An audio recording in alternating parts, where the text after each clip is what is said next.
Lecture du livre Patriarches et prophètes d'Ellen White. Chapitre 21. Joseph et ses frères. Les préparatifs en vue de la famine commencèrent dès les premières années de fertilité. Sous la direction de Joseph, on construisit dans toutes les villes principales de vastes entrepôts destinés à recevoir le surplus des récoltes futures. À la fin des années d'abondance, la quantité de blé mise en réserve dépassait toute évaluation. Mais, ainsi que Joseph l'avait prédit, les 7 années de famine commencèrent. Il y eut famine dans tous les pays, tandis qu'il y avait du pain dans tout le pays d'Égypte.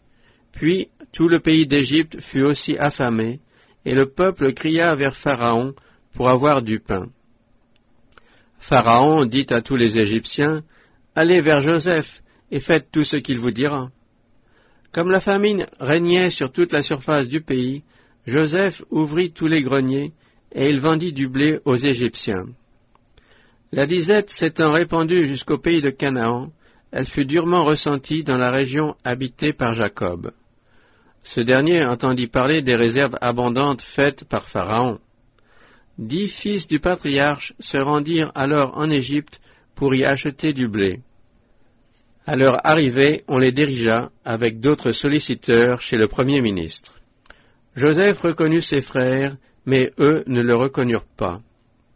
À la demande de Pharaon, il avait changé de nom, et il n'y avait guère de ressemblance entre le jeune homme vendu aux Ismaélites et le vice-roi d'Égypte.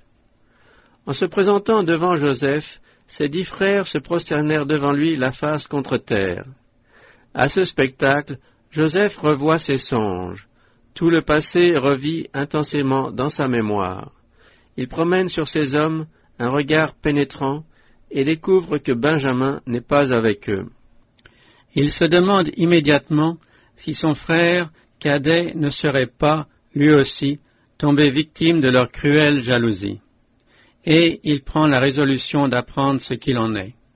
« Vous êtes des espions, leur dit-il sévèrement.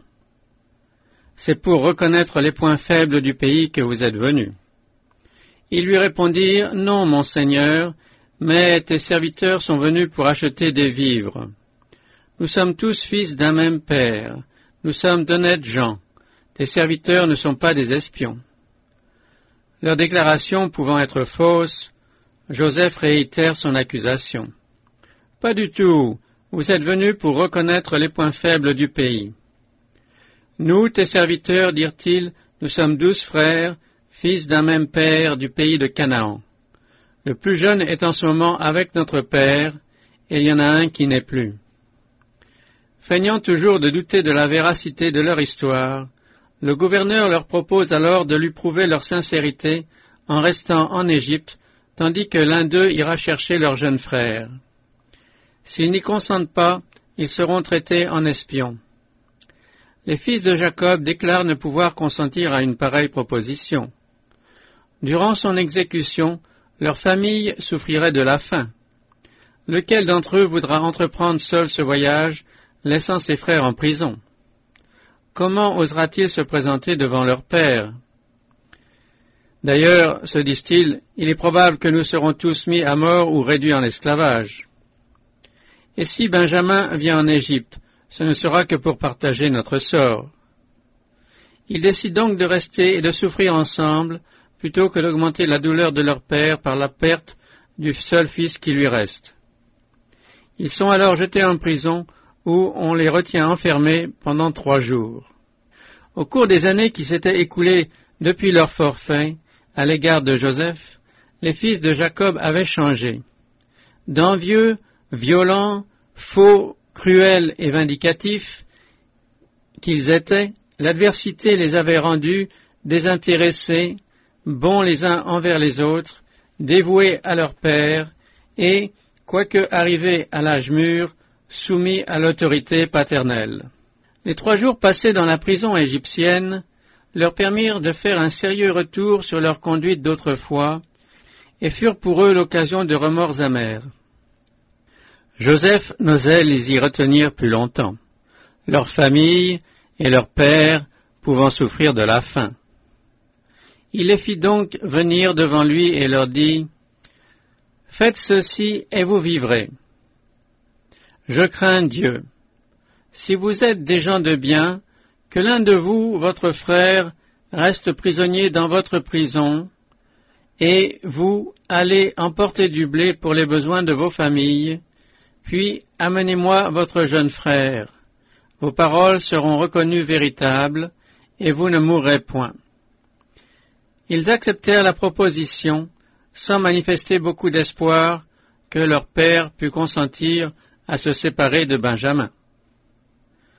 Joseph leur avait parlé par interprète. Sans se douter qu'il les comprenait, ils s'étaient accusés devant lui du crime commis envers leur frère.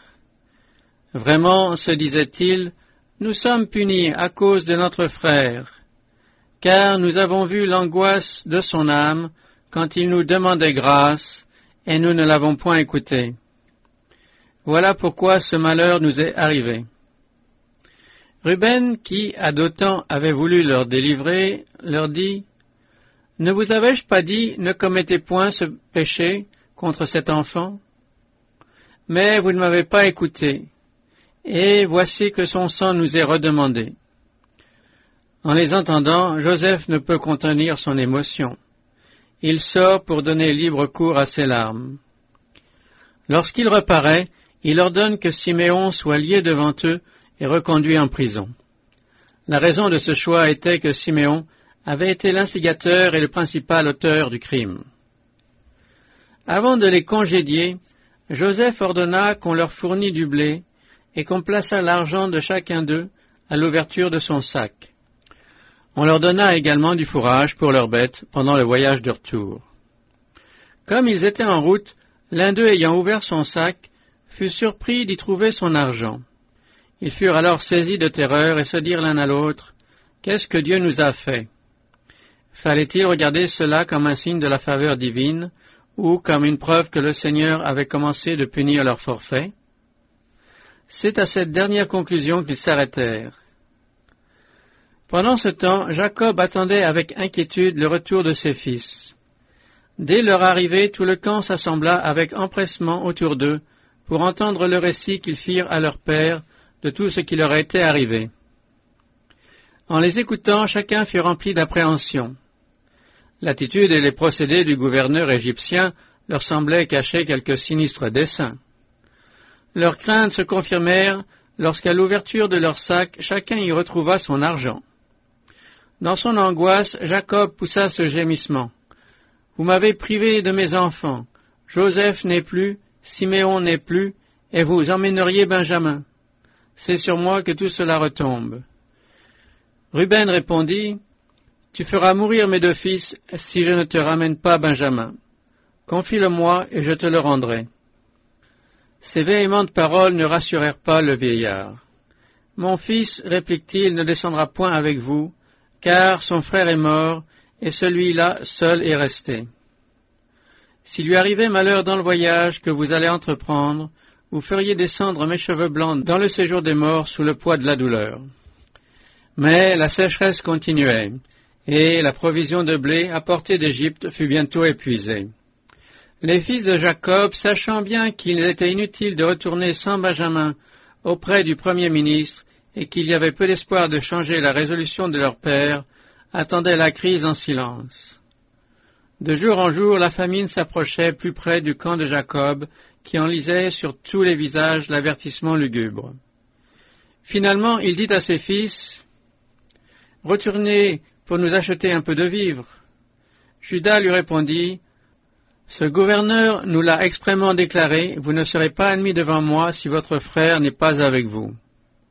Si donc tu envoies notre frère avec nous, nous partirons, et nous t'achèterons des vivres. Mais si tu ne le laisses pas aller, nous ne partirons pas, car le gouverneur a dit, vous ne serez pas ennemis devant moi si votre frère n'est pas avec vous. » Voyant que la résolution de son père commençait à fléchir, il ajouta, « Laisse partir l'enfant avec moi, nous nous lèverons, et nous nous mettrons en route. Et nous vivrons et ne mourrons point, ni nous, ni toi, ni nos petits-enfants. » Puis il s'offrit comme garant de son frère, prêts à porter éternellement la peine de la perte de Benjamin s'il ne le ramenait sain et sauf. Ne pouvant plus refuser son consentement, Jacob donna l'ordre de se préparer au voyage, en leur recommandant de porter au gouverneur un présent composé des produits les plus renommés du pays, parmi ceux qui existaient encore. Un peu de baume, un peu de miel, des aromates et de la myrrhe, des pistaches et des amandes. Prenez aussi votre frère, ajouta-t-il. Levez-vous, retournez vers cet homme. Lorsqu'ils furent sur le départ pour ce périlleux voyage, le patriarche se leva et les mains tendues vers le ciel prononça cette prière, « Que le Dieu Tout-Puissant vous fasse trouver grâce auprès de lui, afin qu'il vous rende votre autre frère ainsi que Benjamin. Pour moi, s'il faut que je sois privé de mes enfants, que j'en sois privé. » Arrivés une deuxième fois en Égypte, les fils de Jacob se présentèrent devant Joseph. Lorsque les regards de celui-ci s'arrêtent sur Benjamin, le fils de sa propre mère, une vive émotion l'étreint. Se surmontant cependant, il ordonne que l'on conduise les 10 frères à sa maison pour y dîner avec lui. Alarmés de se voir amenés chez le gouverneur, ils se disent « C'est à cause de l'argent qui fut remis l'autre fois dans nos sacs. On veut nous assaillir, se précipiter sur nous, faire de nous des esclaves. » Dans leur détresse, ils s'adressent au maître d'hôtel et lui annoncent, comme preuve de leur honnêteté, qu'ils ont rapporté cet argent ainsi qu'une nouvelle somme pour acheter des vivres. Ils ajoutent « Nous ne savons pas qui avait remis notre argent dans nos sacs. » L'intendant leur répond « Tout va bien pour vous, ne craignez point, c'est votre Dieu, le Dieu de votre Père, qui vous a donné un trésor dans vos sacs. Votre argent m'a bien été remis. » Ils se rassurent et, rejoints par Siméon qui vient d'être relâché, ils rendent grâce à Dieu pour sa miséricorde. À l'arrivée du gouverneur, ils lui remettent leurs dons et se prosternent devant lui jusqu'à terre. De nouveau, les songes de Joseph lui reviennent à l'esprit. Il salue ses frères et s'empresse de leur demander « Votre vieux père dont vous m'avez parlé, se porte-t-il bien? Vit-il encore ?» Ils répondirent « Ton serviteur, notre père, se porte bien, il vit encore. » Et ils s'inclinent et se prosternent une seconde fois. Joseph, levant les yeux, voit Benjamin et il dit « Est-ce là votre jeune frère dont vous m'avez parlé? Puis, Dieu te fasse miséricorde, mon fils. » Vaincu par l'émotion, ne pouvant rien ajouter, il entra dans la chambre intérieure et il y pleura. Redevenu maître de lui, il les rejoint et chacun se met à table. Selon la loi des castes, il était défendu aux Égyptiens de manger avec des gens d'autres nations. En conséquence, les fils de Jacob se tenaient à une table à part, de même que les Égyptiens, tandis que le gouverneur, en raison de son rang, mangeait seul. Quand tout le monde fut assis, les frères de Joseph constatèrent avec surprise qu'ils avaient été placés par rang d'âge. Joseph leur fit apporter des mets de sa propre table, mais la portion de Benjamin était 5 fois plus grosse que celle des autres. Par cette préférence, Joseph espérait découvrir si Benjamin était, comme il l'avait été lui-même, en but à l'envie de la part de ses frères aînés. Ceux-ci, ignorant toujours que Joseph les comprenait, conversaient librement entre eux, ce qui permettait à celui-ci de découvrir leurs vrais sentiments. Décidé cependant à les soumettre à une épreuve décisive, il ordonna avant leur départ que sa coupe d'argent fût cachée dans le sac du plus jeune. Les fils de Jacob, accompagnés de Siméon et de Benjamin, se remirent joyeusement en route avec leurs animaux chargés de blé. Tous étaient heureux à la pensée d'avoir échappé au péril qui avait semblé les menacer. Mais à peine avaient-ils dépassé les faubourgs de la ville que l'intendant les rejoignait et leur lançait cette apostrophe qui les fit tressaillir. « Pourquoi avez-vous rendu le mal pour le bien? N'est-ce pas dans cette coupe que boit mon maître et dont il se sert pour deviner? Vous avez fait une mauvaise action. Ces coupes, censées découvrir les substances vénéneuses qu'on y introduisait, étaient à cette époque précieusement conservées comme sauvegarde contre les empoisonnements. » À l'accusation de l'intendant, nos voyageurs répondirent « Pourquoi monseigneur parle-t-il ainsi? À Dieu ne plaise que tes serviteurs aient commis une telle action. » Et quoi, nous t'avons rapporté du pays de Canaan l'argent que nous avions trouvé à l'intérieur de nos sacs. Comment aurions-nous dérobé de l'argent ou de l'or de la maison de ton maître? Que celui de tes esclaves sur qui l'on trouvera la coupe périsse, et nous-mêmes nous serons les esclaves de ton Seigneur. L'intendant leur dit, eh bien, qu'il soit fait selon vos paroles. Celui sur lequel se trouvera la coupe sera mon esclave, quant aux autres, ils seront quittes. Les perquisitions commencèrent immédiatement. Aussitôt, chacun d'eux s'empressa de déposer son sac à terre, et, procédant par ordre, l'intendant fouilla en commençant par le plus âgé et en finissant par le plus jeune. Et la coupe se trouva dans le sac de Benjamin. Au désespoir, les 11 frères déchirent leurs vêtements et rentrent lentement dans la ville. Suivant l'intendant jusqu'au palais où le gouverneur se trouvait alors, ils se jettent à terre devant lui, et Joseph leur dit, « Quelle action avez-vous commise? Ne saviez-vous pas qu'un homme tel que moi a le pouvoir de deviner? » Joseph ne prétendait pas posséder l'art de la divination. S'il leur laissait croire qu'ils pouvaient lire le secret de leur vie, c'était simplement pour leur donner l'occasion de reconnaître leurs péchés. Judas répond, « Que dirons-nous à mon Seigneur? Comment parler? Comment nous justifier? Dieu a su trouver l'iniquité de tes serviteurs. Nous voici maintenant les esclaves de mon Seigneur, nous et celui entre les mains duquel se trouvait la coupe. » Joseph s'écrie, « Loin de moi la pensée d'agir ainsi. Celui entre les mains duquel a été trouvée la coupe sera mon esclave, mais vous, retournez en paix chez votre père. » Alors, en proie à une détresse inexprimable, Judas s'approche de Joseph et lui dit, « De grâce, Seigneur, permets, je te prie, à ton serviteur de faire entendre une parole aux oreilles de mon Seigneur. Et puisse ta colère ne point s'enflammer contre tes serviteurs, car tu es l'égal du Pharaon. » Avec une touchante éloquence, il décrit la douleur de son père lors de la perte de Joseph, et avec quel déchirement il a consenti à se séparer de Benjamin, le seul fils qui lui reste de sa femme Rachel, qu'il avait tant aimé. Maintenant, quand je retournerai auprès de ton serviteur, mon père, si le jeune homme dont l'âme est liée à son âme n'est pas avec nous, dès qu'il verra que le jeune homme est absent, notre père mourra. Ainsi tes serviteurs feront descendre sous le poids de la douleur les cheveux blancs de ton serviteur, notre père, dans le séjour des morts. Du reste, ton serviteur a répondu de ce jeune homme en disant à son père, « Si je ne te le ramène pas, je serai pour toujours coupable envers mon père. » Et Judas conclut, « Maintenant donc, je te prie, que moi, ton serviteur, je puisse rester l'esclave de mon Seigneur à la place du jeune homme, et que ce dernier puisse remonter avec ses frères. Comment en effet pourrais-je remonter chez mon père si l'enfant n'est pas avec moi? Non, je ne saurais voir la douleur dont mon père serait accablé. » Joseph est satisfait. Il constate chez ses frères les fruits d'une véritable conversion. À l'ouïe de l'offre magnanime de Judas, il s'écrie « Faites sortir tout le monde ». Puis il éclate en sanglots. « Je suis Joseph », leur dit-il d'une voix étranglée. « Mon père vit-il encore ?» À ces mots, ses frères sont comme paralysés et restent muets d'épouvante. « Quoi?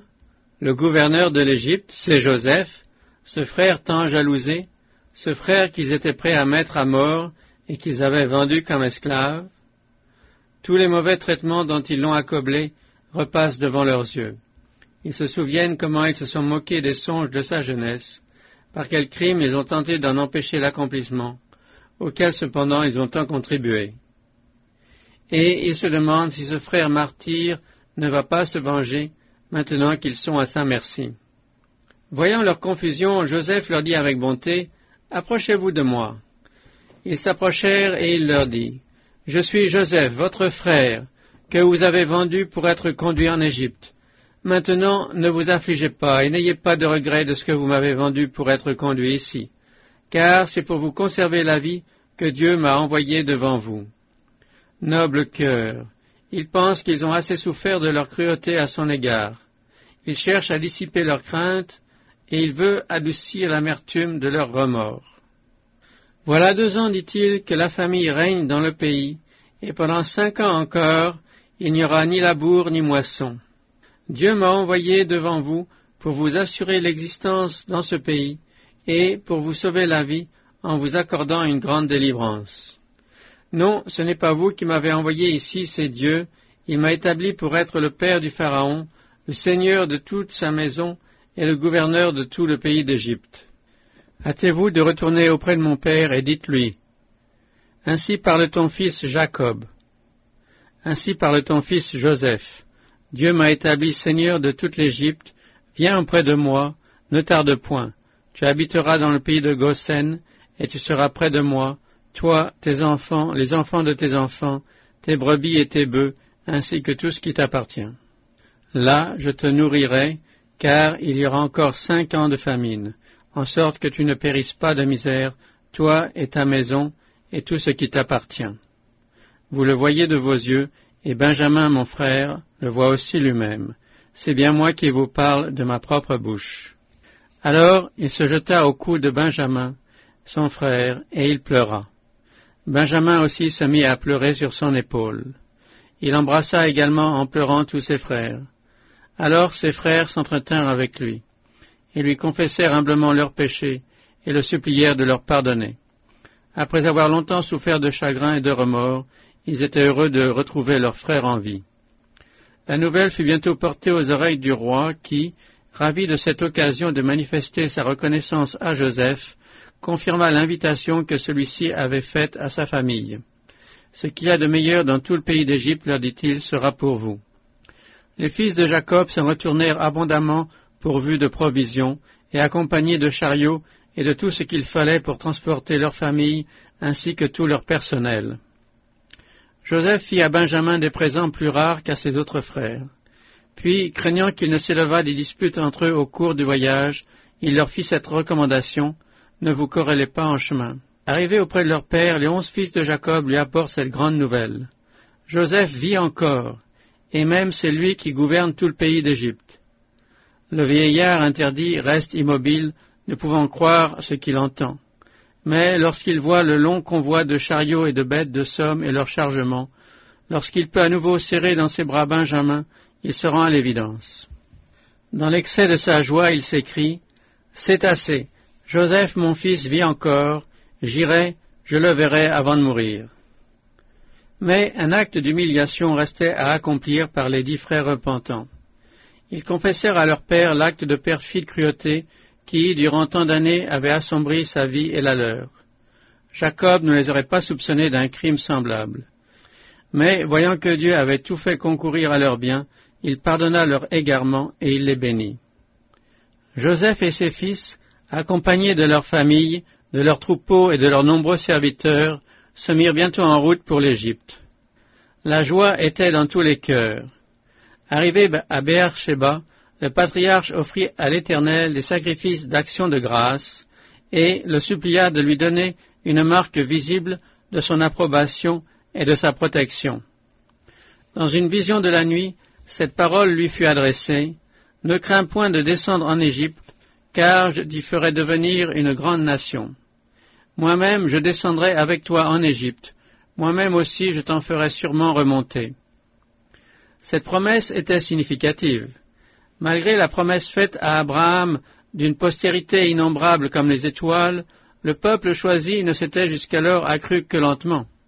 D'ailleurs, le pays de Canaan ne se prêtait pas à une semblable multiplication.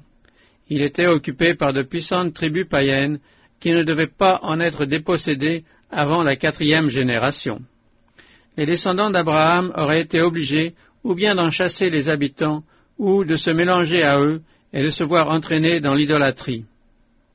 Or, ni l'une ni l'autre de ces solutions n'eût été conforme à la parole divine. L'Égypte, en échange, présentait les conditions nécessaires à l'accomplissement du plan de Dieu. Un territoire fertile, bien arrosé et offrant tous les avantages nécessaires à un rapide accroissement y était mis à leur disposition. D'autre part, l'antipathie des Égyptiens pour la vocation pastorale qui était celle des descendants d'Israël, car les Égyptiens ont en abomination tous ceux qui font paître les brebis, allait favoriser leur désir de rester un peuple séparé et distinct, préservé de toute participation à l'idolâtrie. À son arrivée en Égypte, la caravane se dirigea aussitôt vers la contrée de Goshen. Accompagné d'une suite princière, Joseph s'y rendit dans son chariot officiel.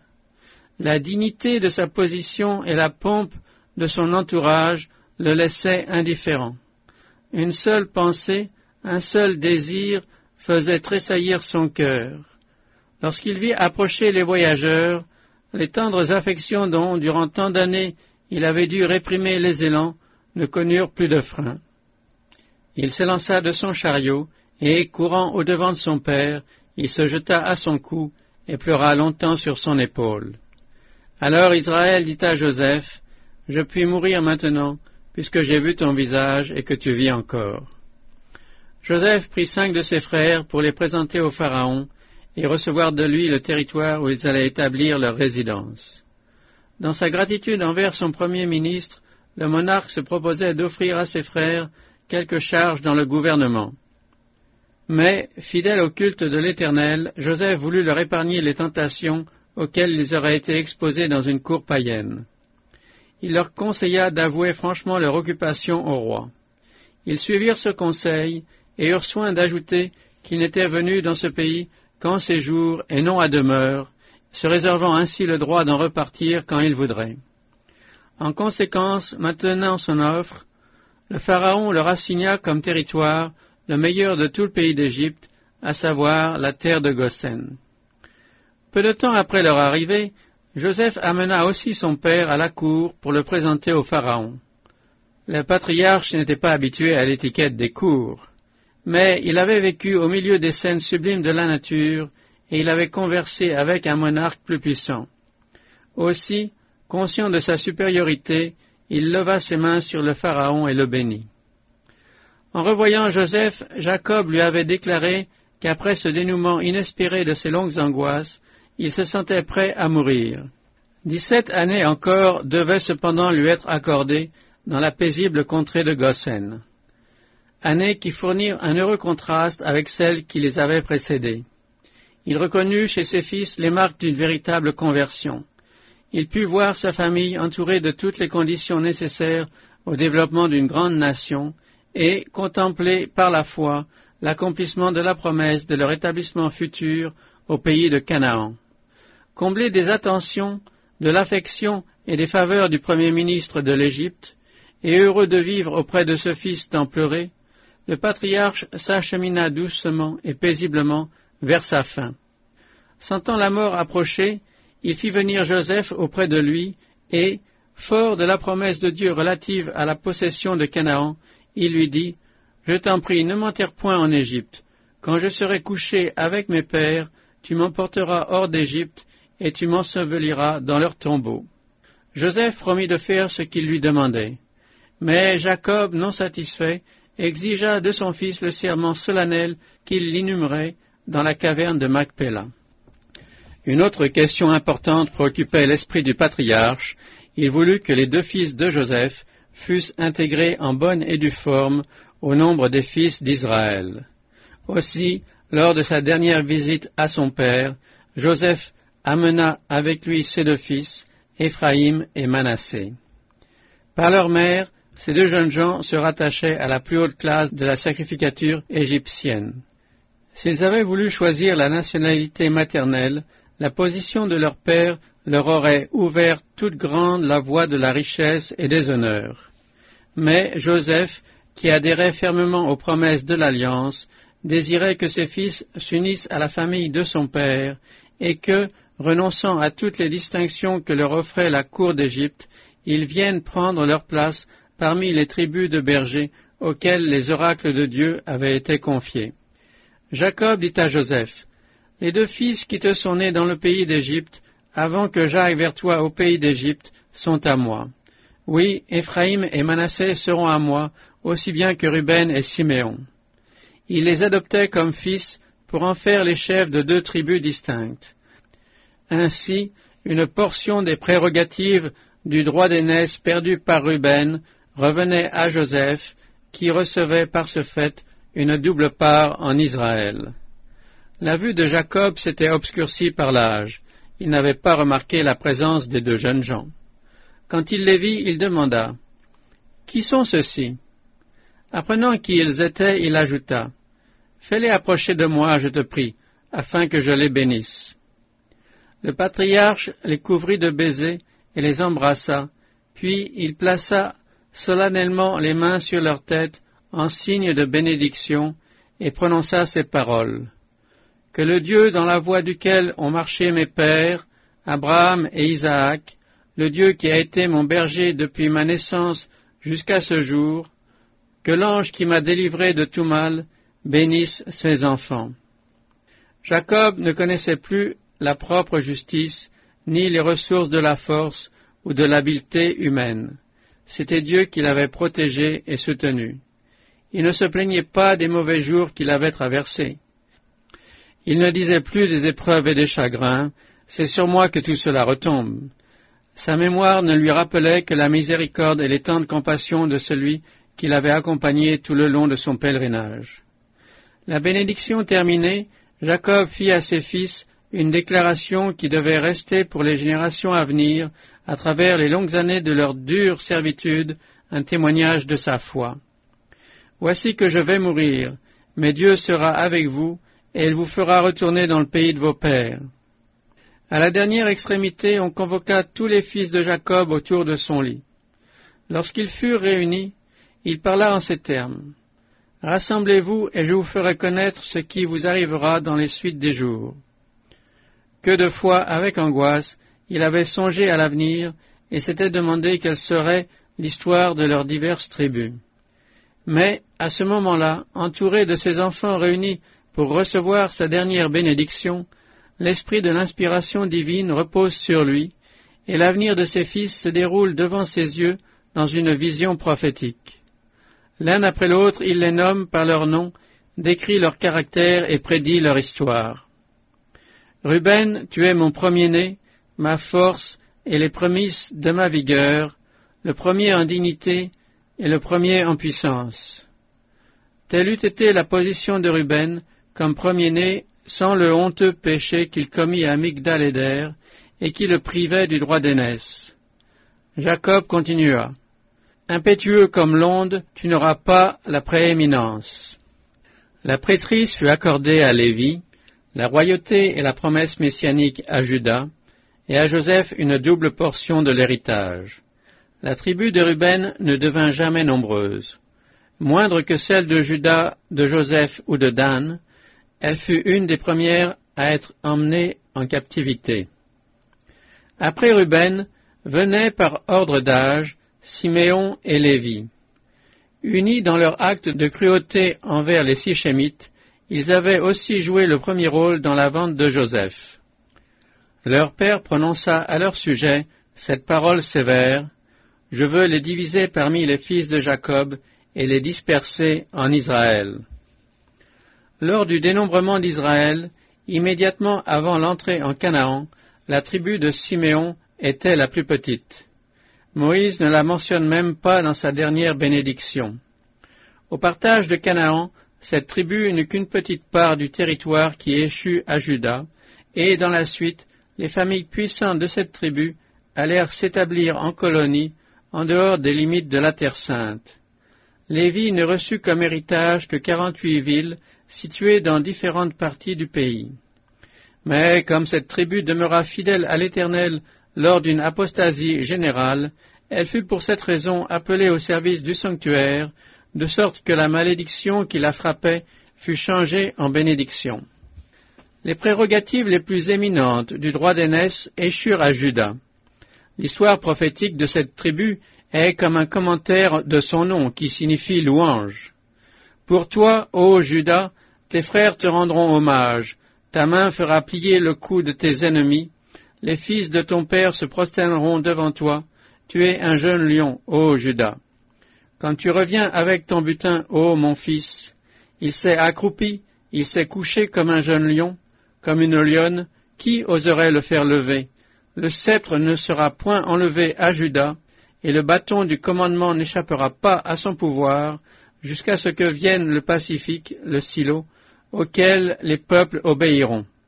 Le roi des animaux est un symbole très approprié pour désigner cette tribu d'où sortirent David et le Silo, le fils de David, lion de la tribu de Juda, devant lequel un jour toutes les puissances et tous les peuples s'inclineront en lui rendant hommage. À la plupart de ses enfants, Jacob prédit un avenir prospère. Quand il arriva au nom de Joseph et qu'il invoqua la bénédiction du ciel sur le front du prince de ses frères, le cœur du père déborda. Joseph est le rameau d'un arbre fertile, le rameau d'un arbre fertile au bord d'une source. Ses branches s'élèvent par-dessus la muraille, des archers le harcèlent, lui lancent des flèches, et ils dirigent contre lui leurs attaques. Mais son arc n'a point perdu sa vigueur, ses bras et ses mains sont demeurés fermes, grâce au secours du Tout-Puissant de Jacob, du Dieu qui est le berger, le rocher d'Israël, grâce au Dieu de ton Père qui sera ton appui, et au Tout-Puissant qui te bénira. Tu auras en partage les bénédictions célestes d'en haut, les bénédictions du profond abîme, les bénédictions des mamelles et du sein maternel. Les bénédictions de ton Père s'élèvent au-dessus des bénédictions de ceux qui t'ont engendré. Jusqu'au sommet des collines éternelles, elles reposent sur la tête de Joseph, sur le front du prince de ses frères. Les affections de Jacob avaient toujours été ardentes et profondes. Il aimait tendrement ses fils. Les témoignages qu'il leur rendait en mourant n'étaient dictés ni par la partialité ni par le ressentiment. Il leur avait pardonné à tous, et il les aima jusqu'à la fin. Sa tendresse paternelle n'eût trouvé que des accents d'encouragement et d'espérance. Mais, à ce moment-là, la puissance de Dieu reposait sur lui, et il fut obligé, sous l'inspiration d'en haut, de prononcer des vérités qu'il lui eût été douloureux de proférer de son chef. Après avoir prononcé les dernières bénédictions, Jacob répète la recommandation relative à sa sépulture. « Je vais être recueilli auprès des miens, enterrez-moi avec mes pères dans la caverne du champ de Macpéla. » Là furent ensevelis Abraham avec Sarah sa femme, là aussi furent ensevelis Isaac et Rebecca sa femme, et c'est là que j'ai enseveli Léa. L'acte final de son existence révélait sa foi en la promesse de Dieu. Les dernières années de Jacob nous apparaissent comme un soir paisible et serein après une journée d'orage et de tempête. Si de sombres nuages se sont amoncelés sur son sentier, son soleil se couche radieux, et ses dernières heures sont illuminées de céleste clarté. Sur le soir, la lumière apparaîtra. Observe l'homme intègre et regarde l'homme droit, car il y a un avenir pour l'homme de paix. Pour ses fautes, Jacob dut souffrir amèrement. Après le grand péché qui le chassa loin des tentes de son père, de longues années de labeur, de soucis et de chagrin furent son partage. Fugitif et sans foyer, il dut se séparer de sa mère, qu'il ne revit plus jamais. Après avoir travaillé 7 ans pour celle qu'il aimait, il fut 20 ans au service d'un maître rapace qui l'exploita odieusement. Malgré cela, il vit son bien s'accroître et ses fils grandir autour de lui. Mais il ne goûta que peu de joie dans un foyer souvent troublé par les querelles. Coup sur coup, il fut frappé au cœur par le déshonneur de sa fille, la vengeance de ses frères, la mort de Rachel, le péché odieux de Ruben, celui de Juda et le cruel forfait qui lui ravit Joseph. Lugubre existence que la sienne. Que de maux Jacob moissonna comme fruit d'un premier égarement. Et combien de fois il vit ses fils répéter les péchés dont il s'était lui-même rendu coupable. Mais cette douloureuse discipline et cet amer châtiment atteignirent leur but. Jacob récolta un fruit de justice et de paix. L'inspiration enregistre impartialement les fautes de ceux qui ont joui de la faveur de Dieu. On peut même dire qu'elle nous parle plus volontiers de leurs péchés que de leurs vertus. Ceci est pour plusieurs un sujet d'étonnement et motive souvent les sarcasmes des incrédules. Le fait même que la Bible ne voile ni n'atténue les faiblesses de ses personnages les plus illustres est au contraire une preuve incontestable de sa véracité. Il est admis que tous les historiens sont plus ou moins influencés par leur prévention et ne peuvent être absolument impartiaux. Et il est certain que si la Bible avait été écrite par des hommes non inspirés, elle nous aurait présenté ces héros sous le jour le plus flatteur. Mais elle nous les décrit tels qu'ils ont été. Aussi bien que nous, les hommes autrefois honorés de Dieu et auxquels il avait confié de hautes responsabilités, ont été maintes fois victimes de la tentation et du péché.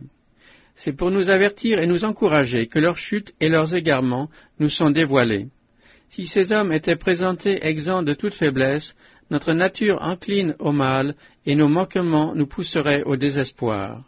En les voyant comme nous exposés au découragement, succomber à la tentation, reprendre courage malgré tout et triompher par la grâce de Dieu, nous nous sentons fortifiés pour continuer le combat de la foi.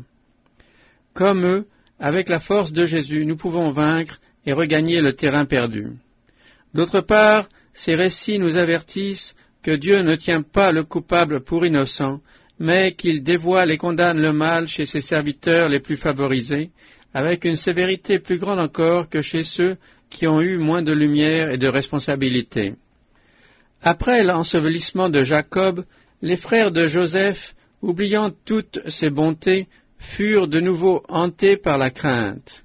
Le souvenir de leurs péchés leur inspirait de vives appréhensions.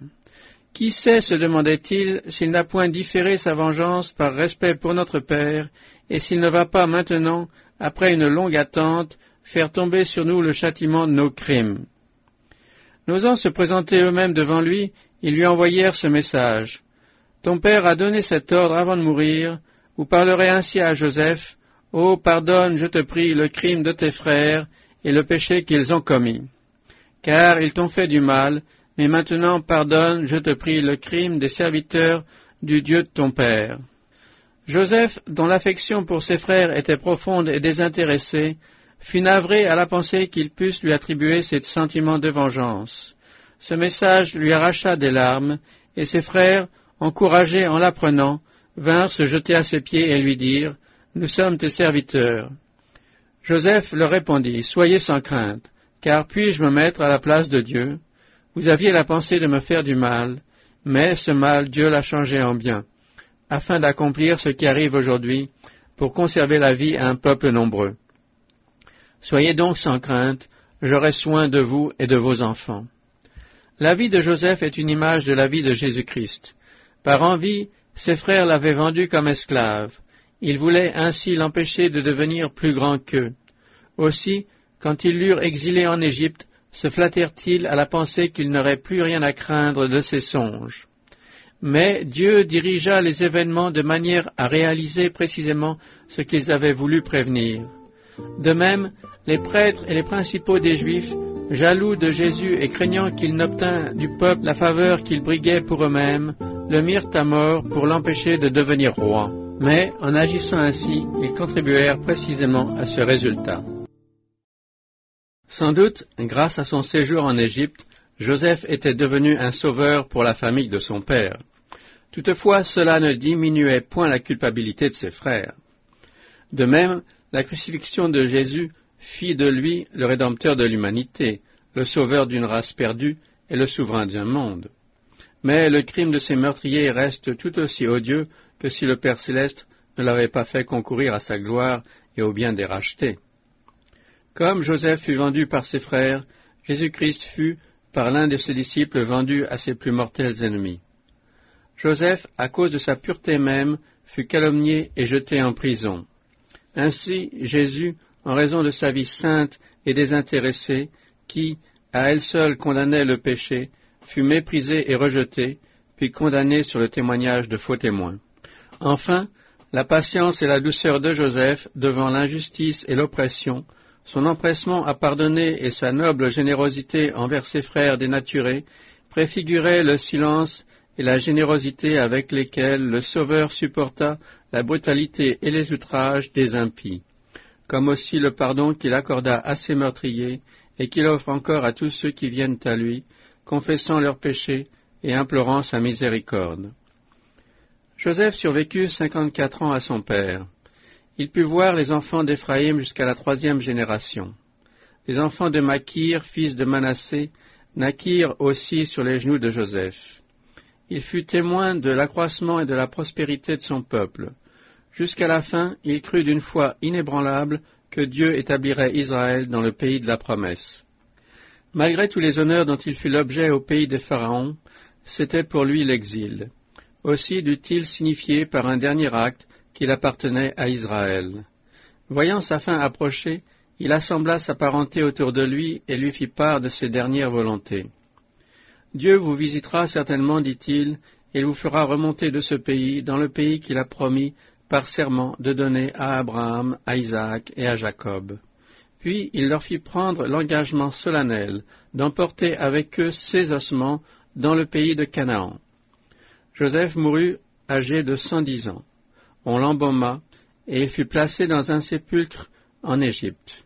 Durant tout le cours des siècles de servitude qui suivirent, ce tombeau rappela aux Israélites qu'ils n'étaient en Égypte qu'en séjour, et les exhorta à ne pas oublier le pays de la promesse dont la possession était certaine.